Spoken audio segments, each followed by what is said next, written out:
ನಮಸ್ಕಾರ ವೀಕ್ಷಕರೇ, ಭಾರತ ದೇಶ ಚರಿತ್ರೆಯಲ್ಲೇ ಅತ್ಯಂತ ಭಯಂಕರವಾದ ಮಿಸೈಲ್ ನ ಎಂಟ್ರಿ ಆಗಿದೆ. ಇದು ಇಲ್ಲಿಯವರೆಗೂ ಭಾರತದ ಬಳಿ ಇದ್ದ ಬ್ರಹ್ಮೋಸ್ ಮಿಸೈಲ್ ಗಿಂತ ಈ ಮಿಸೈಲ್ ಟೆಕ್ನಾಲಜಿ ವಿಷಯದಲ್ಲಿ ತುಂಬಾನೇ ಅಡ್ವಾನ್ಸ್ ಆಗಿದೆ. ಇದು ಒಂದೇ ಒಂದು ಏಟಿಗೆ ಶತ್ರು ದೇಶಗಳ ಮಿಸೈಲ್ ಗಳನ್ನ ಗಾಳಿಯಲ್ಲೇ ನಾಶ ಮಾಡಬಲ್ಲದು. ಇದು ಎಷ್ಟೊಂದು ಪವರ್ಫುಲ್ ಆದ ಮಿಸೈಲ್ ಅಂದ್ರೆ ಶತ್ರು ದೇಶಗಳಿಗೆ ಇದನ್ನ ಗುರುತಿಸೋದು ಕೂಡ ತುಂಬಾನೇ ಕಷ್ಟ. ಕ್ಷಣದಲ್ಲಿ ನಡಿಬೇಕಾದ ದೊಡ್ಡ ಪ್ರಮಾಣದ ಅನಾಹುತ ನಡೆದೇ ಹೋಗುತ್ತೆ. ಈ ಮಿಸೈಲ್ ಅನ್ನೋದು ನಮ್ಮ ರಕ್ಷಣಾ ಇಲಾಖೆಯಲ್ಲಿ ಒಂದು ಪ್ರಮುಖವಾದ ಮಿಸೈಲ್ ಆಗುವ ಸಾಧ್ಯತೆಗಳಿವೆ.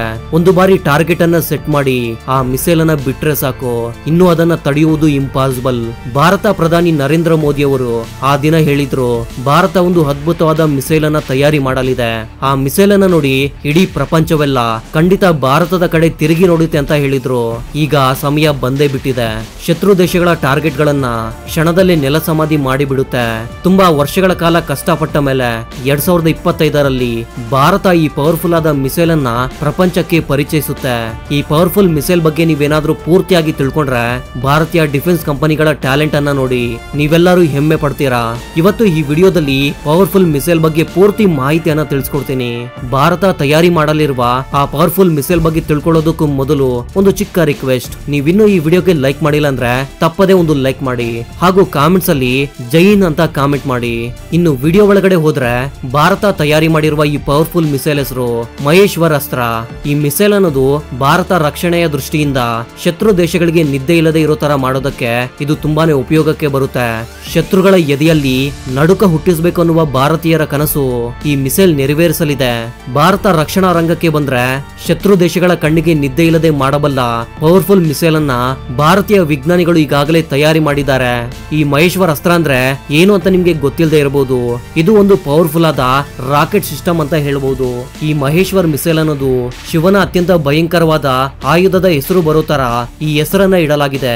ಮಹೇಶ್ವರ್ ಅಸ್ತ್ರ ಅನ್ನೋದು ಒಂದು ಲಾಂಗ್ ರೇಂಜ್ ಗೈಡೆನ್ಸ್ ಸಿಸ್ಟಮ್. ಈ ಮಿಸೈಲ್ ಅನ್ನೋದು ಎರಡು ವಿಧಗಳಾಗಿ ನಮ್ಗೆ ಕಂಡು ಬರುತ್ತೆ. ಮೊದಲನೇದು ಮಹೇಶ್ವರ್ ಅಸ್ತ್ರ 1, ಎರಡನೇದು ಮಹೇಶ್ವರ್ ಅಸ್ತ್ರ 2. ಮಹೇಶ್ವರ್ ಅಸ್ತ್ರ 1 ಅನ್ನೋದು ಹೆಚ್ಚು ಕಡಿಮೆ 150 ಕಿಲೋಮೀಟರ್ ದೂರದಲ್ಲಿರುವ ಶತ್ರು ದೇಶಗಳ ಟಾರ್ಗೆಟ್ ಅನ್ನ ಹಿಟ್ ಮಾಡಬಲ್ಲದು. ಮಹೇಶ್ವರ್ ಅಸ್ತ್ರ 2 ಅನ್ನೋದು 290 ಕಿಲೋಮೀಟರ್ ದೂರದಲ್ಲಿರುವ ಶತ್ರು ದೇಶಗಳ ಟಾರ್ಗೆಟ್ ಅನ್ನ ಹಿಟ್ ಮಾಡಬಲ್ಲದು. ಈ ಮಹೇಶ್ವರ್ ಅಸ್ತ್ರವನ್ನ ಭಾರತಕ್ಕೆ ಸೇರಿರುವ ಸೋಲಾರ್ ಇಂಡಸ್ಟ್ರಿ ಕಂಪನಿ ತಯಾರಿ ಮಾಡ್ತಾ ಇದೆ. ಈ ಪ್ರಾಜೆಕ್ಟ್ ಮೇಲೆ ಇಲ್ಲಿಯವರೆಗೂ ಹೆಚ್ಚು ಕಡಿಮೆ 100 ಕೋಟಿ ರೂಪಾಯಿಗಳನ್ನ ಖರ್ಚು ಮಾಡಲಾಗಿದೆ. ಈ ಮಹೇಶ್ವರ್ ಅಸ್ತ್ರದ ರಾಕೆಟ್ ಸಿಸ್ಟಮ್ ನ ಸ್ಪೆಷಾಲಿಟಿ ಏನಂದ್ರೆ ಹೆಚ್ಚು ಸ್ಪೀಡ್. ಹೌದು, ಇದು ಪ್ರತಿ ಗಂಟೆಗೆ 5680 ಕಿಲೋಮೀಟರ್ ವೇಗದಲ್ಲಿ ಚಲಿಸುತ್ತೆ. ಅಂದ್ರೆ ಪ್ರತಿ ಸೆಕೆಂಡ್ಗೆ ಹೆಚ್ಚು ಕಡಿಮೆ 1 ಕಿಲೋಮೀಟರ್ ವೇಗದಲ್ಲಿ ಚಲಿಸುವ ಸಾಮರ್ಥ್ಯವನ್ನ ಇದು ಹೊಂದಿದೆ. ಇದನ್ನ ಭಾರತದ ನಂಬರ್ 1 ಪವರ್ಫುಲ್ ಮಿಸೈಲ್ ಅಂತ ಹೇಳಬಹುದು. ಈ ಮಹೇಶ್ವರ್ ಅಸ್ತ್ರ ಬಂದ್ಮೇಲೆ ಇಲ್ಲಿಯವರೆಗೂ ನಂಬರ್ 1 ಸ್ಥಾನದಲ್ಲಿದ್ದ ಬ್ರಹ್ಮೋಸ್ ಮಿಸೈಲ್ ಅನ್ನೋದು 2ನೇ ಸ್ಥಾನಕ್ಕೆ ಹೋಗಲಿದೆ. ಈ ಮಹೇಶ್ವರ್ ಅಸ್ತ್ರ ಅನ್ನೋದು ಮಲ್ಟಿಪಲ್ ರಾಕೆಟ್ ಸಿಸ್ಟಮ್ ಆಗಿರೋದ್ರಿಂದ ಇದರಿಂದಾನೇ ಫೈರಿಂಗ್ ಕೂಡ ಮಾಡಬಹುದು.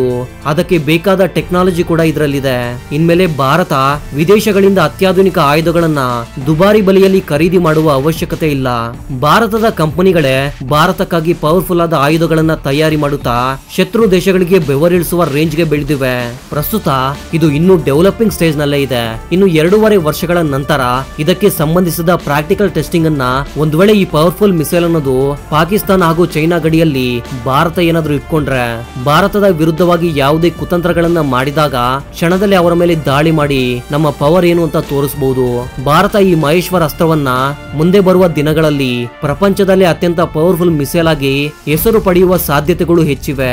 ಇದಕ್ಕೆ ಇಟ್ಟಿರುವ ಮಹೇಶ್ವರ್ ಅಸ್ತ್ರ ಅನ್ನುವ ಹೆಸರಿನ ಹಿಂದೆ ಇರುವ ಚರಿತ್ರೆ ಏನಂದ್ರೆ, ಮಹೇಶ್ವರ್ ಅಸ್ತ್ರ ಅನ್ನೋದು ಹಿಂದೂ ಪುರಾಣಗಳಲ್ಲಿ ಒಂದು ಶಕ್ತಿಶಾಲಿ ಆಯುಧವಾಗಿ ಪರಿಗಣಿಸಲಾಗಿದೆ. ಇದು ಪ್ರಧಾನವಾಗಿ ಶಿವನ ಜೊತೆಗೆ ಸಂಬಂಧವನ್ನ ಹೊಂದಿರುತ್ತೆ. ಈ ಅಸ್ತ್ರದ ಬಗ್ಗೆ ಮಹಾಭಾರತ ಹಾಗೂ ಇನ್ನಿತರೆ ಪುರಾಣ ಗ್ರಂಥಗಳಲ್ಲಿ ಉಲ್ಲೇಖ ಮಾಡಲಾಗಿದೆ. ಇದು ಅತ್ಯಂತ ವಿನಾಶಕಾರಿ ಆಯುಧಗಳಲ್ಲಿ ಒಂದು ಅಂತ ಹೇಳಲಾಗಿದೆ. ಇದನ್ನ ಬಳಸೋದ್ರಿಂದ ಶತ್ರುಗಳನ್ನ ಸಂಹಾರ ಮಾಡಬಹುದು, ಇಲ್ಲ ದೊಡ್ಡ ಮಟ್ಟದಲ್ಲಿ ವಿನಾಶವನ್ನ ಸೃಷ್ಟಿ ಮಾಡಬಹುದು. ಮಹೇಶ್ವರ್ ಅಸ್ತ್ರ ಶಿವನ ಆಧೀನದಲ್ಲಿ ಇರುತ್ತೆ ಹಾಗೂ ಶಿವನ ಅನುಮತಿ ಇಲ್ಲದೆ ಇದನ್ನ ಯಾರು ಕೂಡ ಬಳಸೋದಕ್ಕೆ ಸಾಧ್ಯವಿಲ್ಲ ಅಂತ ಹೇಳಬಹುದು. ಈ ಅಸ್ತ್ರ ಸಾಧಾರಣವಾಗಿ ದೈವಿಕ ಶಕ್ತಿಗಳಿಂದ ತುಂಬಿರುತ್ತೆ. ಅದರ ಪ್ರಯೋಗ ತುಂಬಾನೇ ಎಚ್ಚರಿಕೆಯಿಂದ ಮಾಡಬೇಕು ಅಂತ ಪುರಾಣಗಳಲ್ಲಿ ಬರೆಯಲಾಗಿದೆ. ಮಹಾಭಾರತದಲ್ಲಿ ಅರ್ಜುನ ತರಹದ ಕೆಲವು ಯೋಧರು ಈ ಅಸ್ತ್ರವನ್ನ ವರವಾಗಿ ಪಡ್ಕೊಂಡಿದ್ದಾರೆ ಅಂತ ಹೇಳಲಾಗಿದೆ. ಆದ್ರೆ ಅದನ್ನ ತುಂಬಾನೇ ಅಪರೂಪವಾಗಿ ಅಷ್ಟೇ ಬಳಸಲಾಗಿದೆ. ಈ ಅಸ್ತ್ರದ ಬಗ್ಗೆ ಆಧುನಿಕ ಸಾಹಿತ್ಯದಲ್ಲಿ ಇಲ್ಲ ಚರಿತ್ರೆಯಲ್ಲಿ ಖಚಿತವಾದ ಆಧಾರಗಳು ಯಾವೂ ಇಲ್ಲ. ಯಾಕಂದ್ರೆ ಇದು ಪುರಾಣ ಕಥೆಗಳಿಗೆ ಸಂಬಂಧಿಸಿದೆ. ಇದು ಶಿವನ ತ್ರಿಶೂಲ ಇಲ್ಲ ಪಾಶುಪತಾಸ್ತ್ರದ ಜೊತೆಗೆ ಸಂಬಂಧ ಇರಬಹುದು ಅಂತ ಕೆಲವು ಪಂಡಿತರು ನಂಬ್ತಿದ್ದಾರೆ.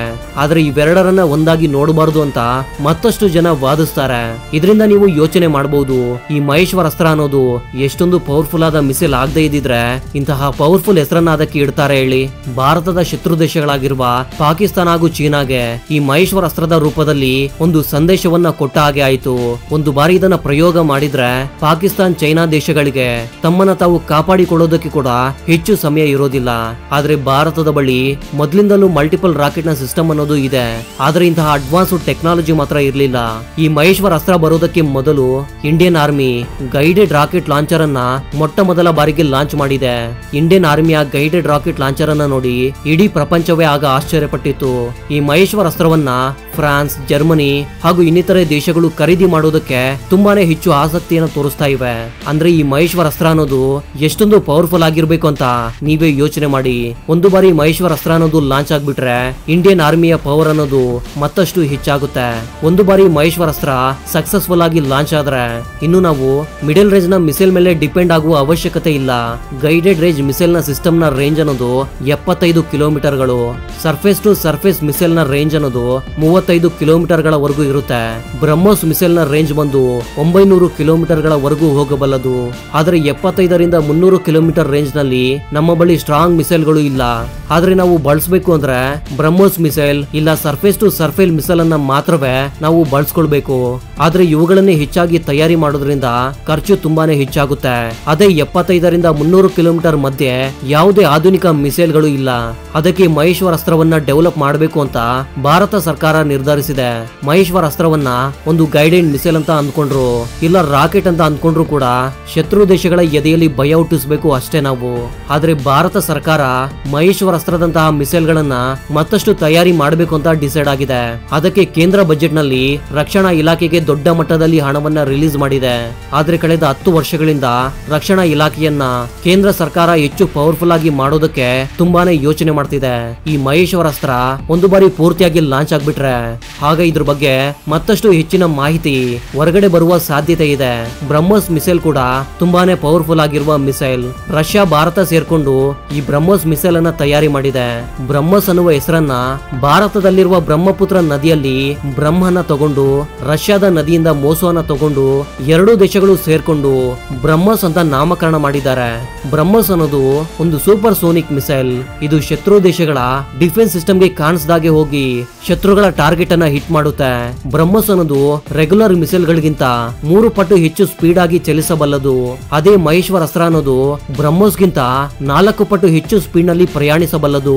ಬ್ರಹ್ಮೋಸ್ ಶಬ್ದ ವೇಗಕ್ಕಿಂತ ಹೆಚ್ಚು ಕಡಿಮೆ 2.8 ರಿಂದ ಇಲ್ಲ 3 ಪಟ್ಟು ವೇಗವಾಗಿ ಪ್ರಯಾಣಿಸಬಲ್ಲದು.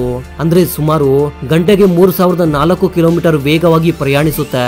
ಬ್ರಹ್ಮೋಸ್ ಅನ್ನ ಭಾರತ ದೇಶದ ರಕ್ಷಣಾ ಪರಿಶೋಧನೆ ಹಾಗೂ ಅಭಿವೃದ್ಧಿ ಸಂಸ್ಥೆಯಾದ DRDO ಹಾಗೂ ರಷ್ಯಾದ NPO ಸೇರ್ಕೊಂಡು 1998ರಲ್ಲಿ ಸ್ಥಾಪಿಸಿರುವ ಬ್ರಹ್ಮೋಸ್ ಏರೋಸ್ಪೇಸ್ ನಿಂದ ಈಗ ಅಭಿವೃದ್ಧಿ ಮಾಡ್ತಿದ್ದಾರೆ.